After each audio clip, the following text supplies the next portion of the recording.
Welcome back to మగ్వా collections. మనము earrings చేస్తున్నామండి. ఇలా రింగ్ తీసుకొని వీడియోలో చూపించినట్టుగా ఇలా ఫిట్ చేసుకోండి. వీడియోలో చూపించినట్టుగా ఇలా చెమ్కీలను స్టిచ్ చేయండి. వీడియోలు చూస్తున్నారు కానీ లైక్ చేయట్లేరు. ప్లీజ్ లైక్ చేయండి, షేర్ చేయండి, కామెంట్ చేయండి. వీడియోలో చూపిస్తున్నట్టుగా వైట్ పూసలు తీసుకొని ఇలా స్టిచ్ చేయండి. ఆ తర్వాత వెనకాల తిప్పి ముడి వేసుకోండి. తర్వాత సిల్వర్ పూసలు తీసుకొని ఇందులో చూపించినట్టుగా స్టిచ్ చేయండి. ఇంతకుముందు చూపించినట్టుగానే వెనక్కి తిప్పి సేమ్ అలాగే ముడి వేసేసేయండి. ఒక అట్ట తీసుకొని అలాగే రౌండ్గా కట్ చేసుకొని అలా క్లాత్ తీసుకొని క్లాత్ను కూడా అలాగే రౌండ్ షేప్ చేసుకోండి. అలాగే దాన్ని స్టిచ్ చేసుకోండి. ఇలాంటి రింగ్స్ మనకి ఎక్కడైనా దొరుకుతాయి.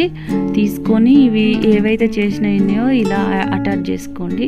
ఫైనల్ లుక్ ఇది. Please do subscribe.